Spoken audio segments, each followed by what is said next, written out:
Chapter 19. Then Pilate therefore took Jesus and scourged him. And the soldiers platted a crown of thorns, and put it on his head, and they put on him a purple robe, and said, Hail, King of the Jews! And they smote him with their hands. Pilate therefore went forth again, and saith unto them, Behold, I bring him forth to you, that ye may know that I find no fault in him.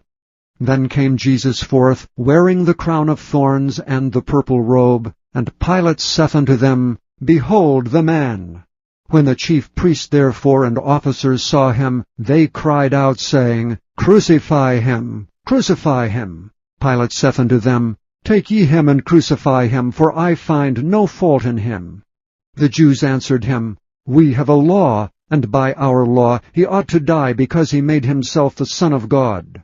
When Pilate therefore heard that saying, he was the more afraid, and went again into the judgment hall, and saith unto Jesus, Whence art thou? But Jesus gave him no answer. Then saith Pilate unto him, Speakest thou not unto me? Knowest thou not that I have power to crucify thee, and have power to release thee? Jesus answered, Thou couldst have no power at all against me, except it were given thee from above. Therefore he that delivered me unto thee hath the greater sin. And from thenceforth Pilate sought to release him. But the Jews cried out, saying, If thou let this man go, thou art not Caesar's friend.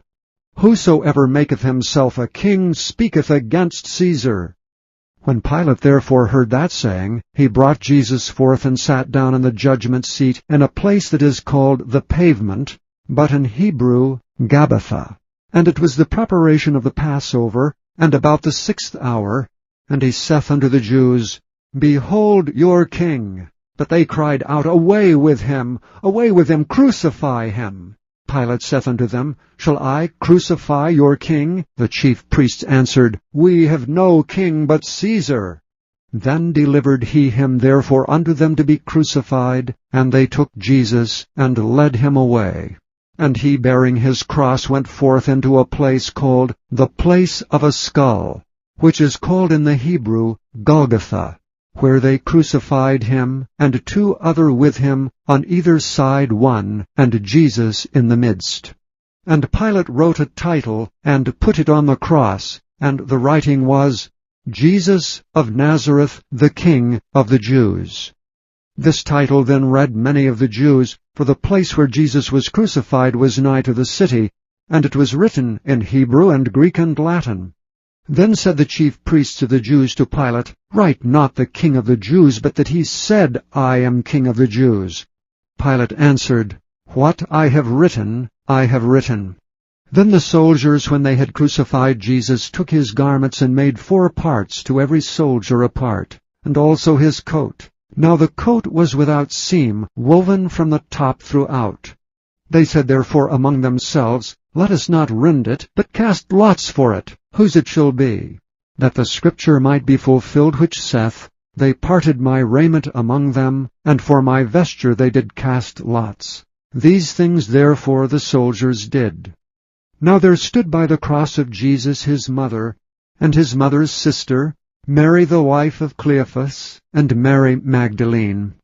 When Jesus therefore saw his mother and the disciples standing by whom he loved, he saith unto his mother, Woman, behold thy son. Then saith he to the disciple, Behold thy mother. And from that hour that disciple took her unto his own home. After this Jesus, knowing that all things were now accomplished, that the scripture might be fulfilled, saith, I thirst. Now there was set a vessel full of vinegar, and they filled a sponge with vinegar, and put it upon hyssop, and put it to his mouth. When Jesus therefore had received the vinegar, he said, It is finished.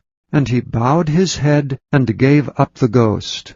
The Jews therefore, because it was the preparation, that the bodies should not remain upon the cross on the Sabbath day, for that Sabbath day was an high day, besought Pilate that their legs might be broken, and that they might be taken away. Then came the soldiers, and brake the legs of the first and of the other which was crucified with him. But when they came to Jesus, and saw that he was dead already, they brake not his legs. But one of the soldiers with a spear pierced his side, and forthwith came there out blood and water. And he that saw it bare record, and his record is true, and he knoweth that he saith true, that ye might believe.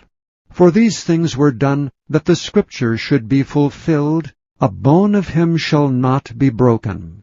And again another Scripture saith, They shall look on him whom they pierced. And after this Joseph of Arimathea, being a disciple of Jesus, but secretly for fear of the Jews, besought Pilate that he might take away the body of Jesus. And Pilate gave him leave. He came therefore and took the body of Jesus. Now there came also Nicodemus, which at the first came to Jesus by night, and brought a mixture of myrrh and aloes, about 100 pound weight. Then took they the body of Jesus, and wound it in linen clothes with the spices, as the manner of the Jews is to bury. Now in the place where he was crucified there was a garden, and in the garden a new sepulchre, wherein was never man yet laid.